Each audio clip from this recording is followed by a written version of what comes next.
Good evening. Welcome once again to Commanders Gridiron. I'm your host, Steve Lockman, where we talk all things on the field, off the field, Washington Commanders.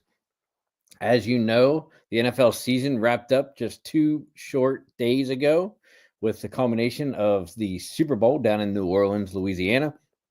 So tonight, we got a couple quick topics to talk about. We're probably not going to go anywhere close to the full hour like we usually do. But as always, you can follow along. Speaking of follow along, if you look at the scrolling gold bar at the bottom of your screen, you can see the topics that we're going to talk about tonight. A couple minutes for each one. You can see what's coming up, what we talked about, what is going to be coming up to talk about. Speaking of talking about, feel free to use that comment box, that comment bar on whatever platform you're watching us at, whether it's on one of our social media handles or through Out of the Box Sports on Facebook, YouTube, or Twitter/X. Drop a comment. We love some conversation. We love some team bashing. We love hellos. Anything you want to talk about, Commanders related or not, feel free to chime in. So without further ado, we'll go ahead and get our show started for tonight. As you see with the first topic, it says that Roy JD5. That's right. Our beloved JD5, Jaden Daniels, rookie Heisman winning quarterback out of LSU, ended up taking what was basically kind of already a given, right? That he accepted the NFL Offensive Rookie of the Year at the NFL Honors on Saturday evening, the day before the Super Bowl. And it's kind of interesting that, and it doesn't necessarily come out until afterwards. There's been a lot of talk, especially not just NFL awards, but also, Hall of Fame voting, not just football, but baseball as well. And just basically all the major awards for every sport, as well as Hall of Fame voting, should become public knowledge after the voting is done and the winners are announced, right? And it was actually subsequently announced that Jaden Daniels received 32 out of 33 first place votes for Offensive Rookie of the Year. And what was kind of ironic was Grant and Danny on 106.7 The Fan out of the DC market, and their noontime show on that radio station, they actually found the person during Super Bowl week in Radio Row down in Louisiana that did not vote for Jaden Daniels. And basically, just had some common questions, hey, who did you vote for? Why did you vote for that person? Blah, blah, blah, blah, blah, right? And basically, I forget the guy's name, where he was from, because voting takes place by a bunch of media members throughout the country. When you look at the list of who voted for what in your top three, I think it was, maybe top four, you saw a bunch of familiar names, whether it was people from the NFL Network, whether it's people from ESPN, whether it was Fox Sports, people like Rich Eisen, a lot of the personalities, I'll use that term loosely, that you see on ESPN, Fox Sports, NFL Network, NFL Insider, stuff like that. A couple guys from the Pat McAfee show with votes. And you see where they did, right? So a couple things. A, Jaden was one short vote of being unanimous offensive rookie of the year. Number two, the guy that did not vote for him actually put his first place vote for tight end for the Las Vegas Raiders, Brock Bowers, which is kind of interesting. And then the logic that he used in that interview to say why he put Brock Bowers ahead. What was kind of interesting, and I get it, and it's kind of picking hairs and for what team you play for, but it's super interesting because they were out of the same division. Brock Bowers actually finished ahead of Bo Nix. And why is that any significance? They play in the same division out in the AFC West, right? Brock Bowers, the rookie tight end sensation for the Las Vegas Raiders. Bo Nix, the star rookie quarterback for the Denver Broncos, who actually finished third. Don't quote me, but I want to say Caleb Williams was either fourth or fifth. He might even have finished fifth. I'm not 100% sure, but basically it was Jaden Daniels, Brock Bowers, tight end from Las Vegas, and then Bo Nix from the Denver Broncos. So, we kind of all knew it was coming. The kid had a stellar year for us. Obviously one of the best offensive, maybe even defensive, but just rookie of the year performances in NFL history, arguably. Very comparable to the CJ Stroud campaign that he put together in his rookie season 2 years ago. So it'll be really interesting to see how he does his sophomore year, whether he can continue to progress and go up, or if he kind of does like CJ Stroud and kind of has a little sophomore slump, if you will, which most rookie quarterbacks end up doing.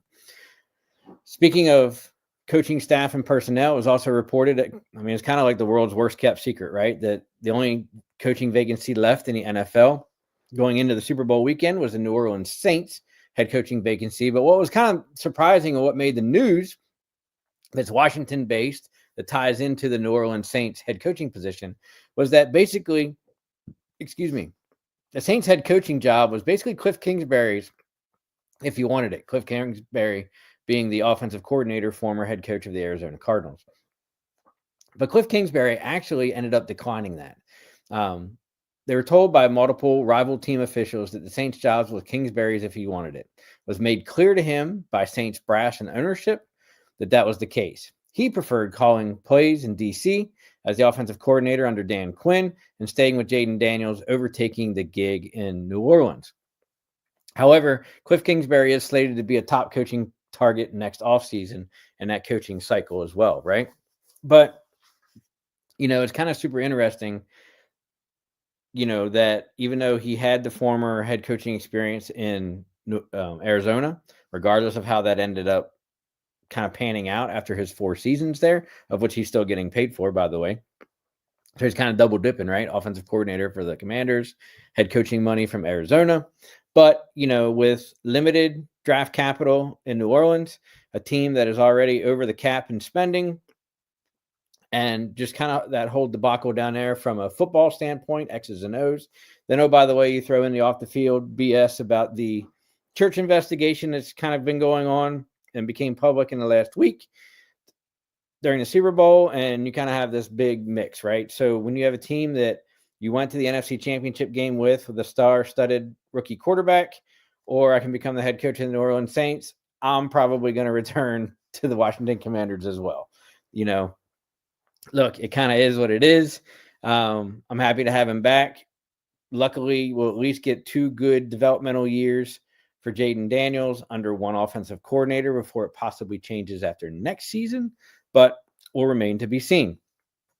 Speaking of the Super Bowl, we kind of all turned in as actually, I think, the highest viewing Super Bowl in NFL history. Kind of surprising, whether people turned in for the game, whether people turned in for the commercials, which sucked, by the way. Game kind of sucked, by the way, too. Halftime performance, arguably the greatest rapper right now, hip hop guy in the country, won, I guess the equivalent of Entertainer of the Year at the Grammys a week or 2 ago as well. Whatever your motive or interest was in turning into the Super Bowl, apparently everybody else and their brother did worldwide. Only to see the Philadelphia Eagles basically shellac the Kansas City Chiefs. Now, on one hand, I'm happy the Kansas City Chiefs didn't three-peat, because then you have to deal with all that BS and the whole 9 yards. On the other hand, nobody in D.C. likes Philly, and nobody wanted Philly to win, but it kind of is what it is. It's kind of like the lesser of 2 evils, right? But let's be 100% honest right here. 2 things happened in that Super Bowl, right? And let's just put it out on the airwaves at this podcast of why. Number 1, the Eagles' defensive front 4 was just a beast and monsters of the front, and provided absolutely anything and everything they wanted to do against the Kansas City Chiefs with no course for them to stop it. That's kind of number 1, right? They were wreaking havoc all over the place, stopping the run, disrupting Patrick Mahomes, Mr. Scramble Magic as well. Couldn't even get anything done. I think he had like 60 yards passing in the first half or something like that. Something crazy with like barely double digits rushing, right, as a team. That's number 1. Eagles defense showed up. Huge turnovers, 3 turnovers, I think it was, at the end. Did what they did basically in the NFC Championship game, scored points on those turnovers, including that pick 6 by Cooper DeJean. Awesome, right? That's kind of where it goes. Offensively, they weren't necessarily as good or hammered home and explosive as they normally are. The Kansas City Chiefs arguably did a really good job stopping the Eagles' run game. There weren't any, big explosive plays by Saquon Barkley. He picked up his yards, clip here, clip there, that kind of deal. But in all honesty, they just did what they needed to do, moved the ball down the field, got some points, whether it was field goals or a touchdown as they needed it. But arguably, it was that defense for the Eagles that won them the game. As Michael says, hey, Michael loved it. He's an Eagles fan. And, hey, look, man, congratulations to you guys. I know it's your second Super Bowl in 4 years, 5 years, something like that. You know, um, it's happy that the Super Bowl was won by the NFC East. So, there is that, but, it went to Philly, that kind of deal. The only thing that I did have somewhat of a problem with was the Super Bowl MVP, right? Arguably, you probably could have gave that to anybody on the Philadelphia Eagles, obviously because they won. But let's be honest, it probably should have went to one of the defensive guys and not Jalen Hurts. Okay, here's why. Jalen Hurts kind of just managed the game to get them to do what they did. But if it wasn't for the defense putting them in the situation that they were in 60 to 70% of the time, it probably would have been a lot closer game and one that the Chiefs probably could have had a chance to win. Okay, let's just be honest and call it as it is. Whether that means, Josh Sweat now becomes the Super Bowl MVP with 2.5 sacks and a bunch of hurries and knockdowns and stuff like that. Whether, Carter gets it, whether DeJean gets it for the pick six, which, basically turned a lot of the momentum, kind of opened up the game, right, in the scoring as well. Personally, I would have liked to see that go to one of the defensive guys for the Eagles, but it kind of is what it is. So, as Mike says, hey, Jalen can't win even when the Eagles win, right? Look, he did really well. I think he only missed, I don't know his stat line. I didn't pull it up for tonight's show. But I want to say that, he was like 22 of 27, like 6 or 7 missed passes throughout the game. Made some passes when he needed to, used his legs when he needed to, and in all honesty, when they do the Super Bowl MVP voting, that's kind of all they really look for, right? And let's be honest, majority of the time it goes to an offensive guy anyhow. There's only been a couple times, especially that I can think of, that it went to a defensive player, but it was a guy that did a pick six or had a couple multiple interceptions or something like that, right? Which is why I kind of thought that would go to an Eagles defensive guy, but whatever. Eagles won. The parade's on Friday, 11 a.m. They're going to trash the city again on top of what they did Sunday night, and it'll be flooding green anyhow. So congratulations to the Eagles. We're going to move on. As you see it, the revolving scroller across the bottom, it says, where do we go with this roster, right? One of the things that was talked about so much in the closing press conference by majority owner Josh Harris, GM Adam Peters, Dan Quinn, the whole 9 yards, is look, as soon as our season ends, and more importantly, the day after the Super Bowl yesterday, every team goes back to 0-0. Doesn't matter if you were the last place finishing team in the NFL, basically New York Giants, Jacksonville Jaguars, Cleveland Browns, all the teams at the bottom, right? You all go to the same record now as the Super Bowl champions, the Philadelphia Eagles, the NFC team, of the Commanders go back to 0-0. Kansas City Chiefs go back to 0-0. The whole 9 yards, right? Michael chimes in and says, hey, your Commanders can keep Josh Harris. It's funny, but you know what? Dude, I get some of the Harris resentment and perception with him because of his other franchises across other sports that he owns. Between the Devils and the Sixers, and I think he's got part of a soccer team and the whole 9 yards, right? Michael thinks that, hey, look, you guys can keep him in Washington because he wants to sell the Sixers. He's actually, I don't follow basketball a ton. But look, you've been able to draft a lot of what is perceived to be good guys. And it's, something that just weren't able to put it all together, whether injuries, whether it was the Ron Rivera lack of talent evaluation, whatever it is, right?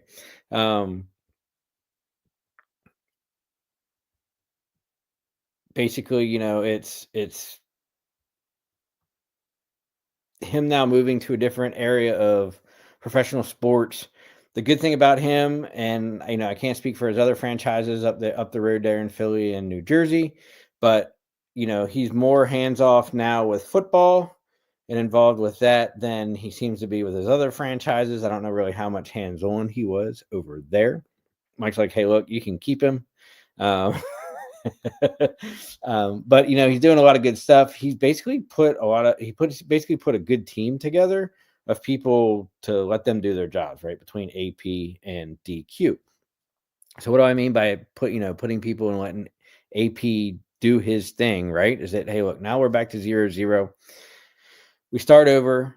The biggest thing that we have to work about or for now, and this was so interesting because I knew that, we talked about it last week, and we're going to throw that graphic up again and kind of talk about who we should re-sign, who we should basically let go, who we might be able to kind of cut and release for some contract savings, even though some of it may bring about some dead cap space and blah, blah, blah, blah, blah, is, I knew that Adam Peters in his first year didn't want to bring in a bunch of long-term contracts, didn't want to bring in a heavy financial commitment last year. So he brought in a really good mix of 1-year deals, a couple 2-year deals, and a couple 3-year deals, right? And it's super interesting to see how that's all going to pan out this season. Real quick, back to Josh. Josh owns the Devils. Yep. Brought the Sixers. He bought the Sixers as well under that Josh Harris or the Harris Blitzer Entertainment. He was all in then. He bought Washington now. He forgot about the Sixers, and he has Washington as his new toy. And even so much to speak that, I wholeheartedly kind of agree with that. And I kind of always wondered how multiple franchise owners dedicate the time to adequately put towards single franchises, right? And it's kind of the same way with us in DC, right? And I'll kind of correlate this with you, Michael. My favorite hockey team, the Washington Capitals, are owned by Ted Leonsis. Leonsis also owns the Washington Wizards. I'm going to tell you right now, he puts a lot more effort and time into the Washington Capitals than he ever does with the Washington Wizards, okay? So, to the point that most people with that basketball team are like, we actually have a basketball team in DC. But, maybe one day the Wizards can be equivalently good as the Capitals in hockey. Who knows? But it kind of is what it is. But at least he's letting Adam Peters, the general manager, do a lot of good things in Washington. Washington has the second fewest players under contract for the 25 season of any team in the NFL. So a couple things to note with that is when AP doesn't sign or trade for every splash player, don't turn on the guy, right? Because he didn't do that last year. He brought a couple seasoned vets in, didn't really make any big, super splashy things. Success is the precursor to impatience, unfortunately, right? And we saw a lot of really good success in year one. But then basically, like I said, between, free agency, we're going to have a couple guys leave. We know that. We're going to end up cutting a couple guys. We know that. We may end up trading a couple guys. We know that. But we have basically, I think it's like 53% of our roster, of the active 53-man roster, to sign in the offseason or figure out what that picture is going to look like, right? And what I mean what that picture is going to look like is this. So, look, 5 possible candidates just out of the people that could be cut. And these guys aren't the free agents, obviously, because they're, they don't have contracts and not under contracts. But these are guys that have been floated around. A couple of the names I can kind of agree with. We're going to talk about them real quick, right? Jonathan Allen. Here's one of two things. The word on the street and the rumors are Jonathan Allen and or Deron Payne are going to be gone for next season. While I would love to have them both, they both have super big contracts. Payne's is a lot more team intensive than Allen's because Allen only has 1 year left with a cap hit of like $24 million. Now, if we release him, as it says there, it's like almost $17 million in cap savings and $6.5 million in dead. So he's basically that together accounts for the $24 million cap hit for 2025. What I would end up seeing is this. Look, they were able to be really productive for 4 to 5 years, got their money, got their contract extensions, but the team, unfortunately, under Ron Rivera, wasn't necessarily successful at putting stuff around them and complementing the rest of that defense to make them really good, right? So, unfortunately, I think they keep Payne because of his contract, which makes Allen a little bit more expendable, so to speak. Whether that becomes trade bait, which I honestly think they do. I don't think they're going to let Jonathan Allen walk after the end of the next season. So I can honestly see him, whether it's this off season, we're going to talk about some of that here coming up, or during the season before the trade deadline. I think they're going to let him go by trade to try and recoup something in return for Allen. That's number one. Number two, Andrew Wiley. He actually came over when EB came over 2 years ago. Didn't do too bad. He's a starter on the line, but he, a couple injuries here and there, hasn't been superly the greatest. But you know what? If there's nobody else that we can get, whether it's draft or free agency, then we can plug him back in. You see the savings, you see the dead cap hit, the whole 9 yards, right? Percy Butler, unfortunately, I think is going to get cut. Kind of is what it is. We'll skip to number 4, go to number 5. Paul's not bad as a backup guy. Look, for those minimum numbers and a backup person, if we don't end up shoring the line by draft or free agency, just as to provide depth, which is what we're probably going to end up pushing for in this offseason through AP, then you bring him back, right? It's kind of one of those deals. So I could see them re-signing him, but they'll probably end up cutting him, do the money, and then maybe work out another rework contract and bring him back. Number 4, I'm kind of surprised that he made this list. To Riggo's Regs, great social media site on Facebook and Twitter. It puts out a lot of great team data and stuff like that, storylines. I don't necessarily see them cutting bait with Austin Eckler. He provided a really good, third down mix to the team, was really productive out of the backfield, not only in certain carry situations, but especially as a receiver. That cap hit is not that bad for basically only like $5 million for Eckler. They're probably going to be in the market somewhere in the draft or free agency for another running back. Not necessarily, I don't see that in the first or second round, but maybe third round or even free agency to try and pick somebody up. But I think they're going to end up bringing back Eckler and kind of go from there, right? So, but those are just some of the possibilities that you're going to see as they try to restructure the 53-man. Now, going into camp, you're allowed to start camp, training camp, mini camp, the whole 9 yards, but going into training camp with 90 people on your team. Then come like the last week of training camp, you have to trim that down all the way to the 53 active man roster with the emergency quarterback designated, right? And half our team isn't even under contract yet. So we threw this up last week. And real quick, we're going to hit this, not spend a lot of time on it because we did talk about it some last week, but then now it kind of becomes a little bit more kind of in focus of like who we should keep, who do we kind of let go, that kind of deal, right? Couple things you're going to notice is obviously half the team is no longer under contract, right? We've been hitting that all hard tonight and last week. So far for the Washington Commanders, there's only 2 wide receivers under contract out of the typical 7 of what they usually keep on a 53-man active roster. Terry McLaurin, who's going into the last year of his contract next season, and then rookie Luke McCaffrey. Those are the only 2 wide receivers in the technically under contract in the wide receiver room for the Washington Commanders. So when we look at this list, you got to think, okay, where are we going to basically pick up 5 more receivers? What I could honestly see them doing is signing basically maybe 5 of these guys going into camp and then picking up 1 more in free agency. Now, they might even pull a little shock on us depending on what the draft does and do 1 in free agency, 1 in draft, and bring 4 to 5 in the training camp. Kind of follow me? All right, let's go down the list. I think they're going to have to re-sign Bobby Wagner. Guy that played lights out for us. We talked about why.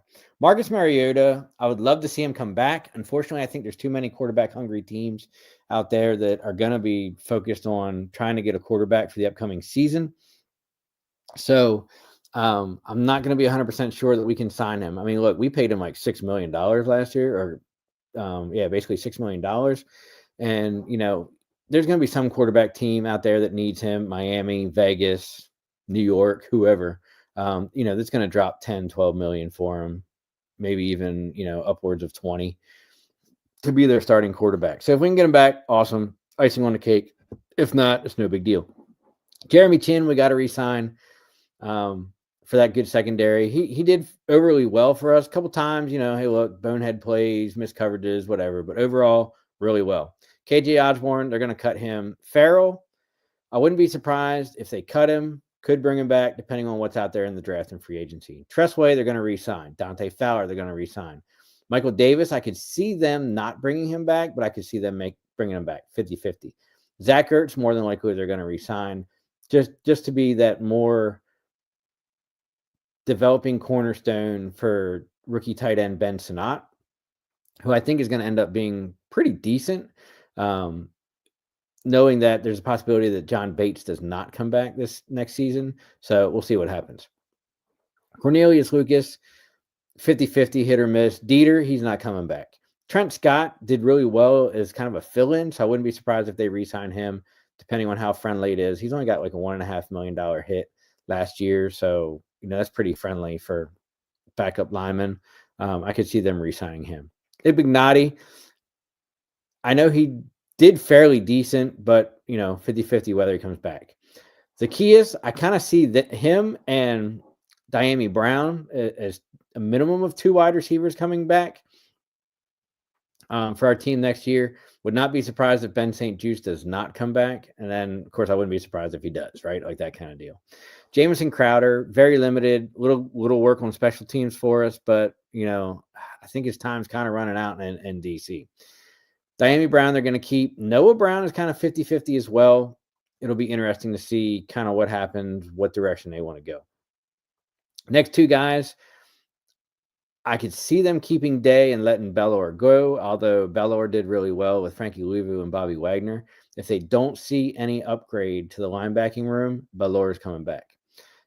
Jeff Driscoll could be end up being the backup quarterback for the Commanders if Mariota decides to go, or that decision's made before they make a decision about Driscoll. So he might be on the team by default as backup quarterback. Terry McNichols did pretty decent when he had the opportunities, but I think he's probably going to end up being the odd man out, knowing that they want to try and upgrade that position group, but somebody's going to end up being gone, right? Austin Seibert, I think Gonzalez, the kicker here on the next screen, kind of did enough to keep his job. So, I don't see Seibert coming back necessarily, and then moving forward with Zane Gonzalez. I still wish they would have kept Brian McManus, but hey, look, it's all unfortunately you're guilty until proven innocent. And he ended up going to the Green Bay and having a really good season kicking for them. So it kind of is what it is. Holmes, I don't see them bringing back. Walker, maybe, who knows. Bates, it'll be interesting. Good blocker, not as good of a pass catcher. It depends on what's out there, free agency and the draft. I think it's going to be more of the draft and free agency, especially if they bring Zach Ertz back. Rodriguez, I can see them bringing him back for sure. Casimir Allen's going to get cut, and Naboscu's going to get cut too. The reason I bring all that up is because, hey, look, we got a bunch of guys that we got to make work for us. And then, of course, you throw in all of, the fact that there's a bunch of people, coming up in trade rumors and trade requests and stuff like that, right? And I know he asked it earlier, but kind of wait until we can tie it in. That, hey, Michael chimed in earlier, but says, do you think your Commanders will inquire about Deebo Samuels as he wants out of San Fran? I think they do, right? And I think here's, and I could say this for everything, right? It's not a secret that the Los Angeles Rams came out and said that Cooper Kupp wide receiver is on the trading block. Myles Garrett came out during Super Bowl week and said, hey, I want to trade from the Cleveland Browns. It's not a secret that Deebo Samuels wants out of San Fran, and they basically gave him permission to find a team that could possibly work out that trade, right? So there's veterans becoming available on the market via free agency. So then the question becomes, hey, look, do you try and package somebody like a John Allen to try and get something back, whether it's draft capital or another player, to unload that contract, knowing that whoever you bring in, whether it's any of the 3 aforementioned guys in Deebo, Kupp, or Garrett, that you're going to have to obviously rework a contract, sign a contract extension, the whole 9 yards. But I can tell you right now, the starting price for Myles Garrett is going to at least be 2 ones. Now, could that be 2 ones a player and a little bit more compensation somewhere in the second round and third round? Absolutely, right? However, the problem that you want to keep in mind with the Cleveland Browns is they're already over the salary cap. They're probably not looking to take on additional cap hits, especially when the dead cap hit that they're going to be taking on Myles Garrett, especially if they ended up trading him. But, it's kind of all how that works, right? It's all crunching numbers and shuffling papers and the whole 9 yards. There's the connection with Deebo and AP because of when AP was a general manager in San Francisco. So I definitely think they're going to kick the tires on that, see what the cost is going to be. There was a rumor out earlier this afternoon that it's a second or a third round pick, not even a number one for Debo. I haven't heard any trade speculation, draft capital for Cup. And then, of course, it's speculated that it's going to be at least 2 1s or something to that equivalency and a little more for Myles Garrett out of Cleveland. I think personally they let Debo go unless they can get him at a super friendly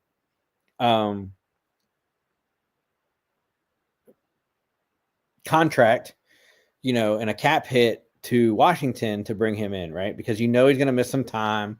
He's going to be injured a couple games. It's kind of just the way he is here later in the other half of his career. But he's still kind of an explosive player and somebody that has to be accounted for when he's on the field, right? Kind of same way with Cooper Kupp.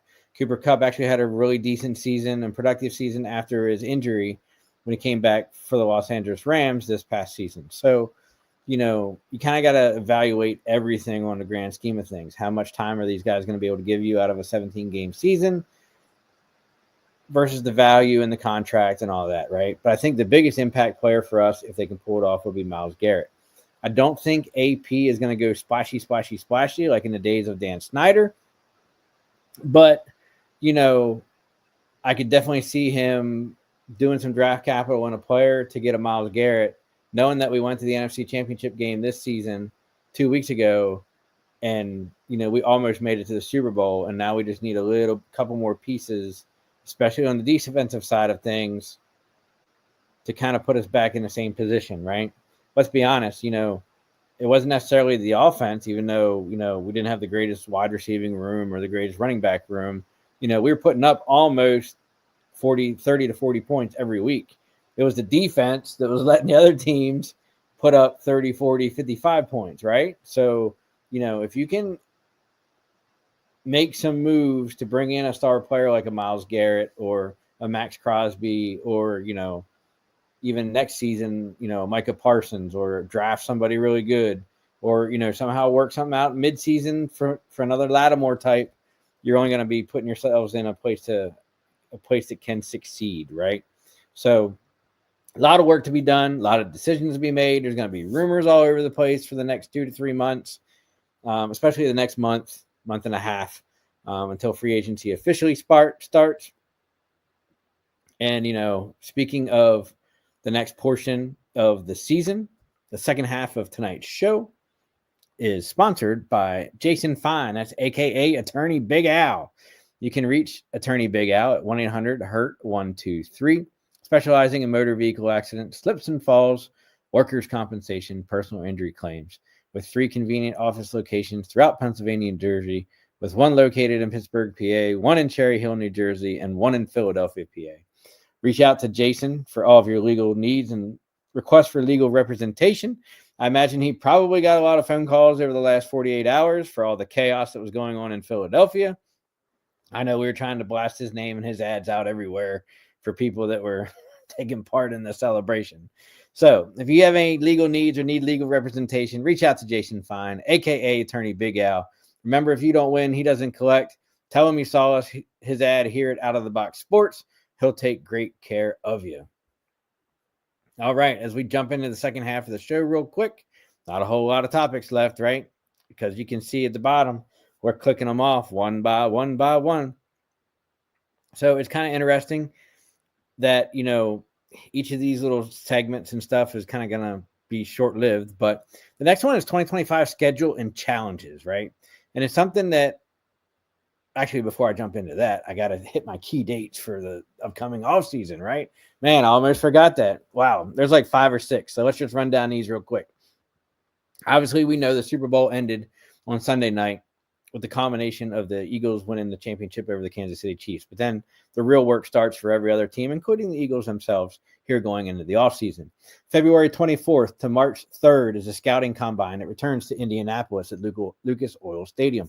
For those of you that don't know what the combine is, it's basically the big talent evaluation period on the field, off the field, for the best of the college recruits that have a desired and became draft eligible for this year's NFL draft, right? So, they basically go through a bunch of agility tests on the field. They run 40s, they do bench lifts, they do medical, they do all kinds of stuff. And then they go through speed interviews with all the teams as well. So kind of a big evaluation process in a matter of like 4 days. And that's all out in Indianapolis. Commanders have the 29th pick in the first round of the draft this year. Obviously, we're not picking a quarterback, so it'll be interesting to see where we go, what we do with that. Do we trade it? Does AP try to move up a little bit? Who knows, whatever. March 4th is an important date because that's the franchise transition tag deadline. Let's run down through this and kind of explain it how it works, right? The franchise tag can come in one of three forms: the non-exclusive, the exclusive, or the transitional. Hey, Steve, what's the difference between all three? I'm about to tell you. The non-exclusive and transitional tags are the most similar. They allow a tag player to seek out other offers.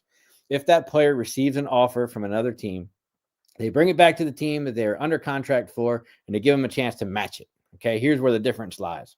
With a non-exclusive tag, if the team decides not to match the offer, they receive 2 first-round draft picks as compensation. This kind of came to light and made big news last offseason when Lamar Jackson, before he signed his contract extension with the Baltimore Ravens, because people were like, do we want to sign him, blah, blah, blah, blah, blah. But then, oh, by the way, we'd have to give the Baltimore Ravens 2 first-round draft picks. So basically, 2025, 2026, right? So depending on who you sign and how you sign under that, it could prove beneficial to the other team, kind of, right? With the transitional tag, there is no compensation if the former team does not decide to match the new offer. The exclusive tag binds that player to his current team, and then he basically has until so many days to try and sign it, or whatever. Each team gets 1 franchise tag per year unless they use the transitional tag. Then you get 2 years of tagging a player. Last time the Commanders did this was with Brandon Scherf and Kirk Cousins, when they did 2 consecutive years of franchise tags. Now, the other catch about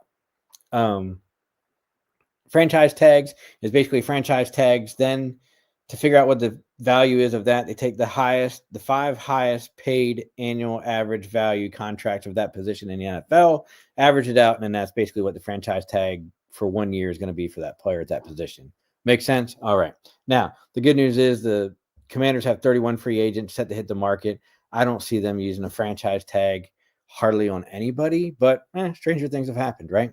March 10th to 12th is when free agency begins, basically a month from ding, ding, ding, tomorrow. And that's when you're going to see all your, free agents signing with, the team they were with, other teams.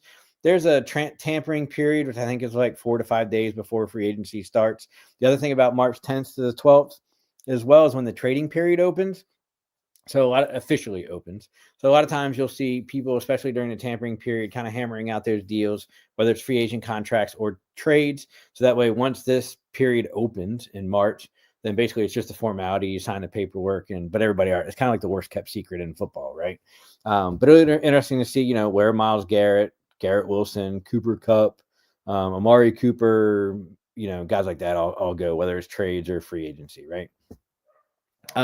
April 21st is when the off-season programs begin this year. Because we don't have a first-year coaching staff, our off-season programs don't start until April 21st. For those NFL teams that do have a new head coach, new coordinators, I think you get an extra, it's either 7 or 10 days. It might be 10 days of off-season workouts to get acclimated with your new coaching staff, new systems, blah, blah, blah, blah, blah. But ours will start on April 21st.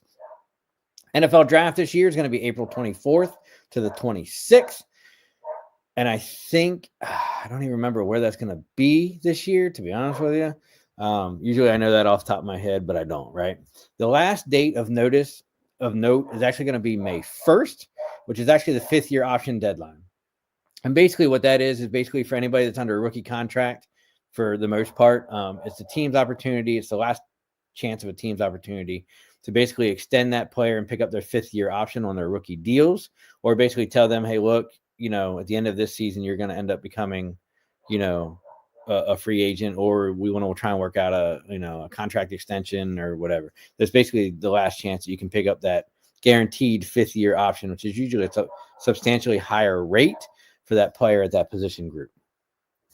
Now we can get to the 2025 schedule and the challenges that it represents. Now, we posted this graphic last week, kind of just to show, we obviously don't know the schedule. That won't get released until late spring, middle spring, like around April-ish or whatever. But who you're playing years in advance. There's like a matrix. You can find like the next 6 years of opponents, right?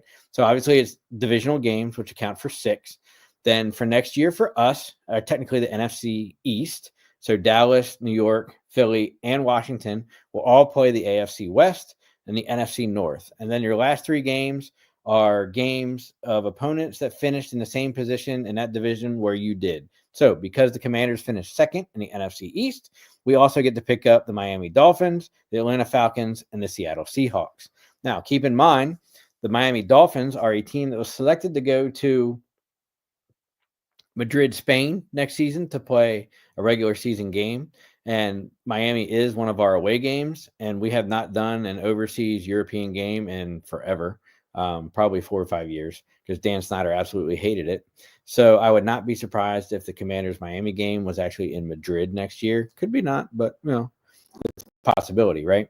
What I wanted to bring this up for, and something that actually caught my eye when looking at this, and something that poses another challenge, not necessarily just to the Washington Commanders, but the NFC East as a whole, is the amount of teams that we're going to face next year that have new head coaches. Okay. So look, we know that there was like 7 or 8, I think it was 8 new head coaches in the NFL this year, culminating with Kellen Moore as leaving the offensive coordinator from Philly to go to New Orleans. But when you look at it, and you kind of wonder what the team's going to be like under a new head coach. Usually that new head coach is going to be a coordinator-ish of some time, whether they call defensive plays, whether they call offensive plays, a whole 9 yards. So let's look at it from a Commander's perspective. And technically, all these teams are actually going to be NFC East opponent, or could be NFC East opponents or teams that the NFC East is going to have to face as well. First and foremost, the Chicago Bears hired Ben Johnson. What are the Bears going to be like? We know what they were like last year because we beat them on the Hail Mary play in the middle of the season. Then we have the Las Vegas Raiders that we play next year with Pete Carroll. Pete Carroll, new head coach. What's that team going to be like next year, especially with, whether they keep some players, who's their quarterback going to be, the whole 9 yards, right? Dallas Cowboys, new head coach, Brian Schottenheimer. What are the Cowboys going to be like on the field, off the field, the whole 9 yards? Then you got to look at the fact that, hey, we're playing Seattle Seahawks, not necessarily a brand new coach, but second-year coach, Mike Macdonald. Okay. Mike Macdonald did decent, right, in his first season as the Seattle Seahawks coach. We also faced the Denver Broncos, second season, but long-time head coaching experience, Sean Payton. Luckily, the game's at home, not in Mile High. So, another coach, new coaching in that environment, so say, for the Denver Broncos. We play the Chargers, second-year head coach, Jim Harbaugh, right? So, there's definitely a lot of new coaching staffs and or new head coaches in general for the teams that we're going to be playing next year. Look, we still play the 3 divisional teams. Andy Reid's a stalwart in Kansas City. Kevin O'Connell's return on a long-term extension with the Vikings. LaFleur is back up in Green Bay, so it kind of is what it is, right? But it's going to be a good mix of new coaching staffs to kind of figure out what they're going to do versus what the teams would do had they kept the head coach that they had before. Second to last thing, kind of found this interesting. We're not going to spend a whole lot of time on it, but, it's only one person's take, whatever, thrown up on social media. And I kind of got a chuckle out of this because, it's the person labeled it too early 2025 NFL quarterback rankings. And while, some of it makes sense, some of it doesn't make sense, right? I get it. This person might be a Lamar Jackson fan. But, good, bad, or indifferent, Josh Allen won the MVP. Did Lamar get really robbed of it, or is Josh really the better quarterback?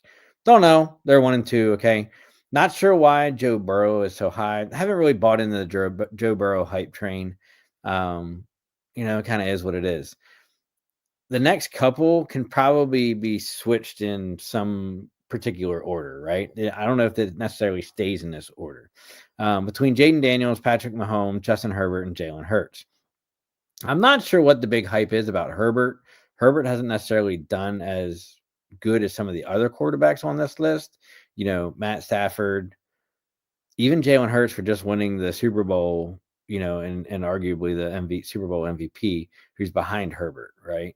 You could even make a case that he should be, 5 or 6, ahead of, possibly ahead of Jaden Daniels or even Mahomes, right? Because as you see, it looks in the situation they're in, them as a player, the context of the players around them, right? So it'll be interesting to see how this develops in the offseason because of the draft and free agency for each team respectively, which leads us to our last graphic for the night, which is the way too early ESPN 2025 power rankings. I'm not exactly sure how they came up with this, because this was released after the Super Bowl. So it wasn't like this was done before the Super Bowl. So, the Kansas City Chiefs lost the Super Bowl. The Philadelphia Eagles won the Super Bowl. Other than that, with the Eagles probably should be a little bit higher than what they are at number 4. I can't really complain about a lot of this list. Look, the Commanders are arguably one of the top 10 NFL teams now. I think, if we can keep building and doing what we're doing, whether it's free agency, the draft, hitting our draft picks as well, then, they can arguably be an annual top 10 team, maybe even top 5 in the NFL. We just need to prove that, this year's NFC Championship run wasn't a fluke. I'd like to say that we're not going to get in on the wild card, but it's going to be a dogfight between us and the Eagles next year to figure out who wins the division. Otherwise, it will be a wild card tap right into the playoffs. So it'll certainly be interesting. So, just more stuff that I kind of throw in for fodder and chatting debates and kind of go from there, right? But it kind of is what it is. Some exciting offseason talk. I don't put stock in any of the mock drafts that I see, whether it's from fans or podcasting pundits like myself or the NFL experts, right? I just kind of do some evaluations and do some research on different players just so I kind of know who they are, what they did, what their draft stock is, especially once we get to the NFL Combine and afterwards approaching the NFL Draft, and then kind of just follow the storylines for what the needs are for our Commanders and, kind of the like, right? So as I said, tonight's episode is not going to be the full length hour plus. Unfortunately, now that we go into the off season, then kind of so does our podcast, right? With the NFC, or I should say with the NFC, with the NFL trade period opening as well as free agency opening on March 12th. Our next show probably will be a month from now on March 11th. We might sprinkle in one in between there, but I can probably at least pencil in one for March 11th because then we'll have a really good idea of who we're targeting. Do we make a trade, that's going to be announced, that kind of deal? Are we acquiring somebody? Are we cutting more people? Give us a couple weeks to get something, juicy tidbits to talk about, make a show. Unfortunately, there's not going to be enough to talk about every week without kind of being a little bit repetitive. So we're going to spare you. Watch social media handles. And the next episode will at least be March 11th, if not one sooner. As always, thank you for tuning in. Be a friend, tell a friend, like, subscribe.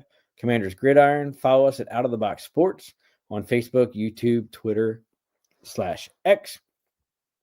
And until next time, take care of yourselves. Have a good evening.